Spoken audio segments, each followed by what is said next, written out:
Fraser डोहार्टी एक बहुत बड़े मिलियनेयर हैं और वो हमें बताते हैं कि हम कैसे अमीर बन सकते हैं। फ्रेज़र बताते हैं जब वो 8 साल के थे तो वो जिस घर में रहा करते थे ठीक उसके सामने किसान का घर भी था। उस किसान के पास एक चिकन का फार्म था। यह देखकर फ्रेज़र के मन में एक आइडिया आ जाता है और वो सोचते हैं कि यह तो बहुत अच्छा आइडिया है, इसमें तो मुझे कुछ करना भी नहीं होगा, मुझे इसमें केवल चिकन को खाना खिलाना है और मुर्गियाँ जब अंडे देंगी तो उससे मेरा प्रॉफिट हो जाएगा और इसमें मुझे बहुत ज़्यादा इन्वेस्टमेंट की भी ज़रूरत नहीं है। तभी फ्रेज़र उस किसान के पास जाते हैं और उससे बोलते हैं कि क्या आप मुझे अंडे दे सकते हो। और ऐसा सुनकर उस किसान ने मैं बहुत सारे अंडे फ्री में दे दिए। फिर मैं उन अंडों को लेकर घर आया। तभी मेरे पेरेंट्स ने मुझे ऐसा करते हुए देख लिया और मुझे उनको भी अपना बिजनेस मॉडल बताना पड़ा। उन्होंने अपने पेरेंट्स को बताया कि अभी मैं अंडों को लेकर आया हूँ, फिर मैं इन अंडों को हैच करूँगा, इससे मुर्गियाँ निकलेंगी, मैं उनको खाना खिलाकर बड़ा कर दूँगा, फिर उनके अंडों को बेचकर अपना बिजनेस स्टार्ट करूँगा। तब मेरे पेरेंट्स यह सोच रहे थे कि यह तो भी 8 साल का है, यह कैसे हैच करेगा इन अंडों को। ऐसा सोचकर वो मान जाते हैं और वो सोचते हैं चलो देखते हैं यह अंडों को कैसे हैच करता है। फ्रेज़र बोलते हैं कि मैंने उन अंडों को अपनी टीवी के ऊपर रख दिया क्योंकि उस समय के जो टीवी हुआ करते थे वो बहुत बड़े और गर्म हुआ करते थे। और थोड़े दिनों के बाद उन सभी अंडों में से 4 अंडे हैच हो गए और मैंने उन सभी के लिए उनका एक नया घर बनाया और मैंने उनकी बहुत केयर करी। जब वो मुर्गियां अंडे देने लगी तो मैंने उन मुर्गियों के अंडों को पड़ोस में बेचना स्टार्ट कर दिया। लेकिन एक दिन जब मैं स्कूल से घर आया तो मुझे पता चला कि मेरी सारी मुर्गियों को एक फॉक्स ने खा लिया है। यह देखकर मैं बहुत ज़्यादा दुखी हुआ और मैं उस दिन बहुत ज़्यादा रोया क्योंकि यह मेरी लाइफ का पहला बिजनेस था जिसको मैंने 0 रुपये लगाकर स्टार्ट करा था। इसके बाद मैंने ऐसे ही बहुत सारे बिजनेस स्टार्ट करे थे और मैं उन सभी में फेल हो गया था। एक बार मैं अपनी ग्रैंड मदर के घर अपनी गर्मियों की छुट्टियों को एंजॉय करने आया हुआ था। तभी मैंने देखा मेरी ग्रैंड मदर जैम बना रही हैं। वैसे तो वो जैम बहुत अच्छा बनाती थी लेकिन उस दिन जैम उनका सबसे बेस्ट था और मैंने अपनी ग्रैंड मदर से बोल दिया कि मुझे भी जैम बनाना सीखना है। वो कहते हैं कि मैंने उस दिन अपनी ग्रैंड मदर की हेल्प से बहुत सारा जैम बनाकर जारों में भर दिया था। फिर मैं मार्केट में गया और मैंने बहुत सारे फ्रूट खरीदे। इसके बाद मैंने बिना दादी की हेल्प से जैम बनाया और उस जैम को मैंने अपने पड़ोस के लोगों को भी खिलाया। उसके बाद मैंने अपने पड़ोसियों से कहा कि उनको मेरी बनाई हुई जैम कैसी लगी तो मेरे पड़ोसियों ने कहा कि मेरी जैम बहुत अच्छी थी और मेरे पड़ोसी ऐसा भी बोल रहे थे कि वो इस जैम के बदले मुझे पे भी कर सकते हैं। और यहीं से मेरे दिमाग में एक नया बिजनेस का आइडिया आ गया और मैंने रोज़ अपने आसपास की जगहों पर और अपने पड़ोसियों को जैम बेचना स्टार्ट कर दिया। और यह देखकर एक न्यूज़पेपर ने मेरी स्टोरी को कवर किया। उन्होंने इस अखबार में लिखा था कि कैसे एक 15 साल का लड़का जैम बेचकर पैसे कमाता है। वो कहते हैं कि मुझे इस काम में मज़ा आने लगा था और इसके साथ साथ मेरी सेल भी बहुत ज़्यादा बढ़ती जा रही थी। इसीलिए अब मैं पूरे दिन केवल किचन में जैम बनाता रहता था और अब मैं एक हफ्ते में लगभग 1000 जार को बेचने लगा था। लेकिन मेरे इस काम को देखकर मेरे घर वाले बहुत परेशान हो गए थे क्योंकि मैं पूरे दिन बस किचन में जैम बनाता रहता था जिससे मेरे घर वालों को खाना बनाने का भी टाइम नहीं मिल पाता था। फिर मैंने सोचा कि शायद मुझे अपने जैम को घर पर ना बनाकर किसी फैक्ट्री में बनाना चाहिए और अब मैं अपनी कंपनी को बड़ा करने के बारे में भी सोच रहा था। इसलिए मैंने जैम के ऊपर रिसर्च करना स्टार्ट कर दिया। और जब मैंने जैम के ऊपर रिसर्च करना स्टार्ट करी तो मैंने देखा कि जैम की सेल तो हर साल कम होती जा रही है। फिर मैंने सोचा कि ऐसा क्यों हो रहा है। मैंने फिर से अपनी रिसर्च स्टार्ट कर दी।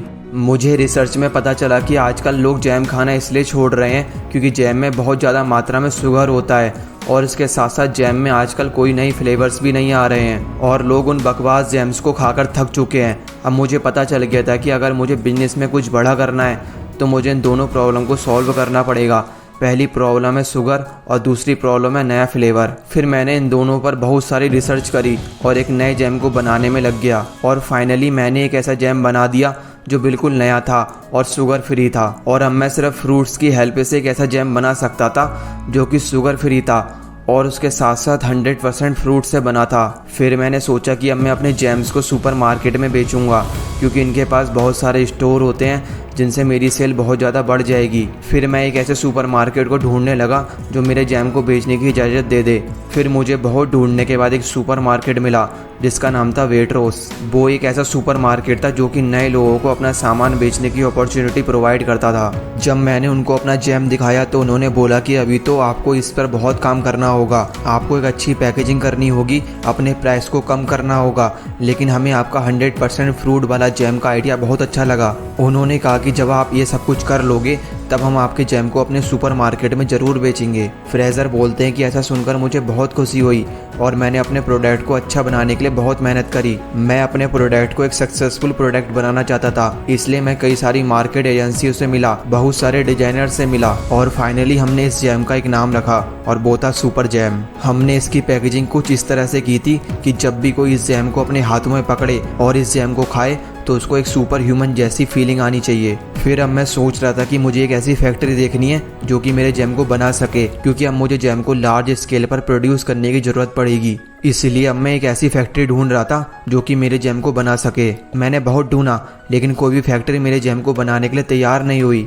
वो मेरे जैम को इसलिए नहीं बना रहे थे क्योंकि मैं भी टीन एज में था और वो बोल रहे थे कि तुम्हें अभी बिजनेस का कोई भी एक्सपीरियंस नहीं है। लेकिन फाइनली मुझे एक ऐसी कंपनी मिल गई जो कि मेरे जैम को बनाने के लिए तैयार हो गई। वो भी एक जैम बनाने वाली फैक्ट्री ही थी, लेकिन उन्होंने मुझे जैम बनाने की इजाज़त इसलिए दे दी थी क्योंकि उनकी जैम की सेल बहुत ज़्यादा कम हो गई थी। इसी वजह से उनकी बहुत सारी मशीनें फ्री थी जिस पर मैं अपना जैम बना सकता था। मुझे सबसे ज़्यादा बुरा तब लगा जब मैं अपने जैम को बनाकर सुपर मार्केट में बेचने के लिए गया तो उन्होंने मुझे साफ मना कर दिया मेरे जैम को बेचने के लिए।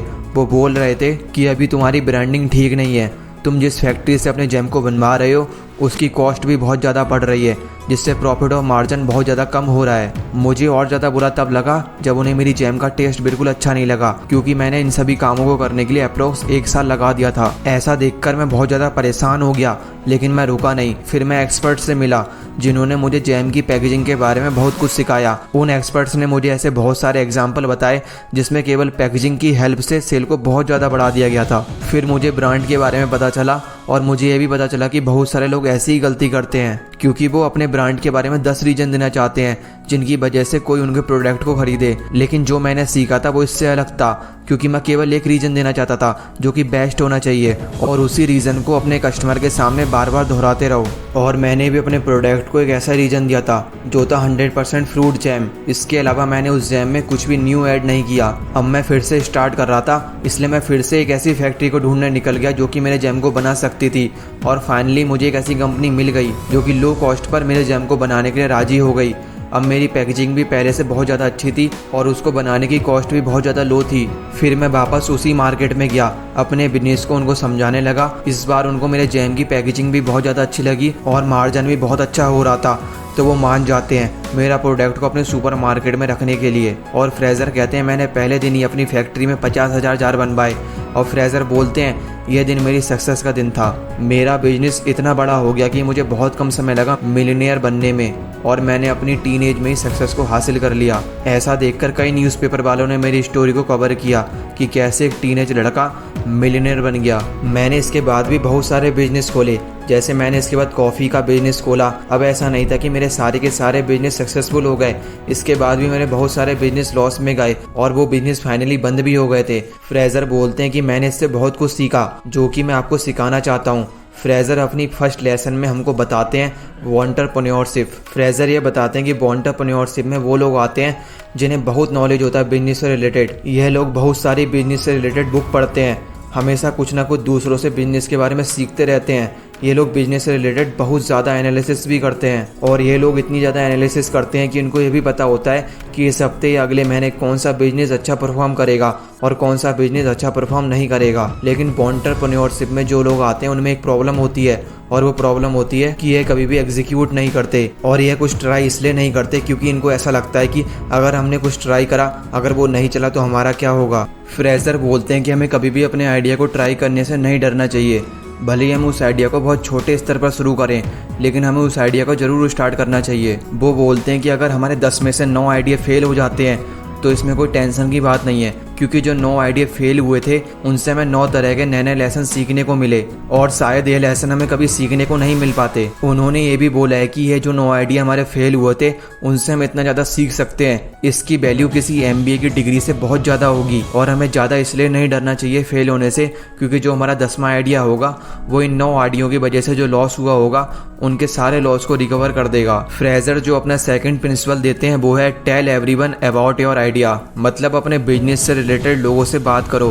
फ्रेज़र बोलते हैं इस दुनिया में मैक्सिमम लोग अपने आइडिया के बारे में किसी से बात नहीं करते, क्योंकि वो ऐसा सोचते हैं कि अगर हमने किसी को अपने आइडिया के बारे में बताया तो वो हमारा आइडिया कॉपी कर लेगा।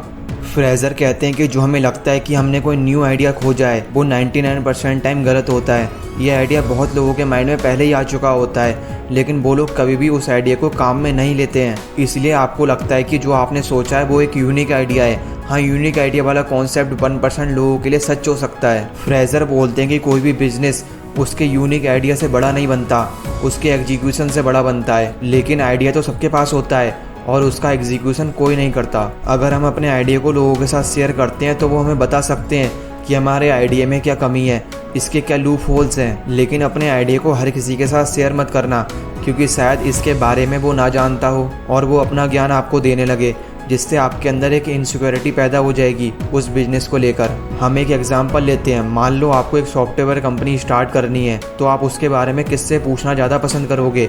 आप ऐसे इंसान से पूछना चाहोगे जिसने आज तक कोई भी सॉफ्टवेयर का यूज़ नहीं करा है, या फिर आप उस इंसान से पूछना चाहोगे जो इस फील्ड में एक्सपर्ट हो? फ्रेजर अपने तीसरे प्रिंसिपल में कहते हैं बी ऑप्टिमिस्टिक एंड पेसिमिस्टिक। मतलब फ्रेजर ये बोलना चाह रहे हैं कि हमें अपने बिजनेस को लेकर दो तरह से सोचना चाहिए। हमें इस तरह से भी सोचना चाहिए कि अगर हमारा बिजनेस सफल हो गया तो सही है, लेकिन अगर हमारा बिजनेस सफल नहीं हुआ तो हम क्या करेंगे। इससे हमारे सोचने की शक्ति भी बढ़ेगी और इसके साथ साथ हम प्रिपेयर भी हो जाएंगे। फ्रेजर अपने चौथे प्रिंसिपल में बताते हैं be willing to try, start at small level to validate the idea. Fraser कहते हैं कि अगर हम कोई सा भी बिजनेस स्टार्ट करते हैं तो उसको सबसे पहले हमें लो इन्वेस्टमेंट से स्टार्ट करना चाहिए। वो कहते हैं कि अगर हमारे पास बहुत सारा पैसा है फिर भी हमें उस बिजनेस को लो इन्वेस्टमेंट पर ही स्टार्ट करना चाहिए। इससे क्या होता है, हमें सीखने को बहुत ज़्यादा मिल जाता है कि क्या क्या मार्केट में चल रहा है और क्या क्या मार्केट में नहीं चल रहा है। हमें बहुत आसानी से सीख सकते हैं और हमें ज़्यादा रिस्क भी नहीं होता। फ्रेजर अपने फिफ्थ प्रिंसिपल में बताते हैं कि इंटरनेट का यूज़ करो। वो कहते हैं कि मैंने पर्सनल एक्सपीरियंस किया है कि जब मैं पहले बिना इंटरनेट के कोई भी टीम मेंबर को ढूंढता था तो मुझे उसको ढूंढने में महीने लग जाते थे, लेकिन इंटरनेट आने के बाद सारा काम आसान हो गया। अब मुझे इंटरनेट की हेल्प से किसी भी टीम मेंबर को ढूंढने के लिए 2 या 3 दिन लगते हैं। उन्होंने ये भी बताया कि मैंने अपना एक बिजनेस तो केवल इंटरनेट की मदद से स्टार्ट करा था। फ्रेजर बोलते हैं कि मुझे एक आइडिया आया कि अब मुझे ओट्स की कंपनी भी बनानी चाहिए, क्योंकि इसकी सेल भी बहुत ज़्यादा बढ़ रही थी। तो उन्होंने अपने इस आइडिया को 48 घंटे में एग्जीक्यूट कर दिया। उन्होंने केवल 2 दिन में ही शॉपिफाई में अपना ओट्स का बिजनेस स्टार्ट कर दिया था। फ्रेजर अपने 6 प्रिंसिपल में बताते हैं हमें अपने आइडिया को एक्सप्लेन करने के लिए स्टोरी का यूज़ ज़रूर करना चाहिए। वो कहते हैं जो मेरी सबसे पहली कंपनी सफल हुई थी सुपर जैम नाम की, उसकी सेल का एक बहुत बड़ा सीक्रेट था स्टोरी क्रिएट करना, क्योंकि मैं अपने जैम को स्टोरी क्रिएट करके ही बेचा करता था और इसी की हेल्प से मैंने अपने सुपर जैम को एक ब्रांड बना लिया था। और हम भी आपके साथ ऐसा ही करते हैं। हमने आपको फ्रेजर की कहानी सुनाकर बिजनेस को समझाया, जिससे आप हमारे साथ इमोशनली कनेक्ट हो सकें। दी मिलियनेयर फास्टलैंड के ऑथर एमजे डिमार्को ने बताया था कि जब वो बच्चे थे और एक दिन जब वो अपनी गली में आइसक्रीम खा रहे होते हैं, तब उनकी नज़र एक लंबोर्गिनी पे पड़ती है जो कि उनसे थोड़ी दूरी पर खड़ी हुई थी। उस कार को देखकर ऑथर सोच रहे थे कि पक्का इसका मालिक कोई बूढ़ा आदमी होगा, और जब एक आदमी उस कार के पास आया तो ऑथर उसको देखकर हैरान हो गए कि वो कोई बूढ़ा आदमी नहीं था, बल्कि वो एक 25 साल का जवान आदमी था। तो ऑथर ने उस आदमी के पास जाकर पूछा कि आप क्या काम करते हो? तो उस आदमी ने बताया कि मैं एक इन्वेंटर हूँ। उस दिन ऑथर के मन से निकल गया कि हम बुढ़ापे तक पहुँचते पहुँचते अमीर नहीं बन सकते, बल्कि हम कम उम्र में भी अमीर बन सकते हैं। इसके बाद उन्होंने अमीर बनने को लेकर बहुत सारी रिसर्च करी। उन्होंने करोड़पति बनने को लेकर बहुत सारी बुक्स पढ़ी और बहुत सारे करोड़पतियों से एडवाइस भी ली। तो उन्होंने अमीर बनने के लिए 3 रास्ते बताए और उन्होंने कहा कि दुनिया में सभी लोग इन्हीं रास्तों को फॉलो करते हैं। पहला रास्ता है साइड वॉक, दूसरा है स्लो लेन और तीसरा है फास्ट लेन। चलिए इन रास्तों को जानने की कोशिश करते हैं, क्योंकि यही रास्ते आपको आगे चलकर करोड़पति बना सकते हैं। अब हम सबसे पहले बात करेंगे साइड वॉकर की। ऑथर कहते हैं कि इस टाइप के लोग कभी भी अमीर नहीं बन सकते। आपने अपने आसपास ऐसे लोगों को पक्का देखा होगा जिनको सैलरी मिलती है और वो तुरंत उस सैलरी को खर्च करने में लग जाते हैं। यह वो लोग होते हैं जिनको अपने फ्यूचर की बिल्कुल भी चिंता नहीं होती। यह अपने पैसों को बिल्कुल भी सेव नहीं करते।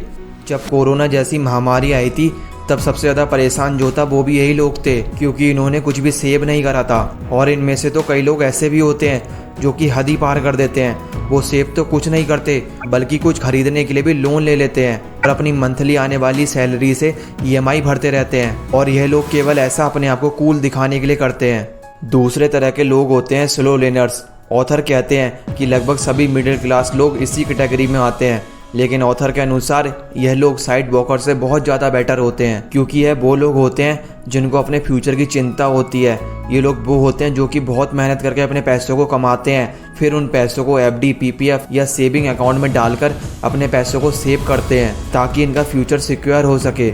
लेकिन ऑथर के अनुसार यह लोग भी जल्दी अमीर नहीं बन सकते। ऑथर बोलते हैं कि यह लोग एक पर्टिकुलर समय पर आकर अमीर जरूर बनते हैं, लेकिन यह लोग उस उम्र में कभी अमीर नहीं बन पाते जब यह उन पैसों को आनंद ले सकते थे। इसलिए ऑथर इस रास्ते को भी गलत मानते हैं। अगर हमें सच में जल्दी अमीर बनना है तो हमें तीसरे रास्ते को फॉलो करना चाहिए। ऑथर के अनुसार तीसरा रास्ता है फास्ट लैन का। यह वो लोग होते हैं, या कहें ये वो लोग होते हैं जो स्कूल या कॉलेज की पढ़ाई के साथ साथ कुछ और भी सीखते हैं जो कि इनको फ्यूचर में बहुत ज़्यादा पैसा कमा कर दे सके। और इस टाइप के लोगों की सोच कुछ इस तरह की होती है, यह सोचते हैं कि मुझे एक ऐसा सिस्टम बनाना है जो कि मुझे ज़िंदगी भर पैसा कमा कर दे सके, और वो यह सोचते हैं कि मुझे एक पर्टिकुलर टाइम के बाद काम ना करना पड़े। इसलिए उनका ज़्यादा से ज़्यादा फोकस होता है बहुत सारे एसेट्स को बनाने के ऊपर। यह बात सच भी है। ऑथर बोलते हैं कि अगर आपको ज़िंदगी भर पैसे के बारे में नहीं सोचना है या जल्दी फाइनेंशियली फ्री होना है तो हमें कम से कम 7 एसेट्स बनाने चाहिए। और ऑथर कहते हैं हम 7 एसेट्स की हेल्प से बहुत आसानी से करोड़पति बन सकते हैं। इस टाइप के लोगों का फोकस होता है एसेट्स को बनाने पर, इसलिए बहुत जल्दी अमीर बन जाते हैं। लेकिन इनको इसके लिए सच में बहुत ज़्यादा मेहनत करनी पड़ती है, इनको सच में बहुत ज़्यादा सेक्रीफाइस करने पड़ते हैं। इसके बाद जाकर ये कम उम्र में करोड़पति बन पाते हैं। ऑथर ने इसको अचीव करने के 4 पॉइंट बताए हैं। First, attack a need.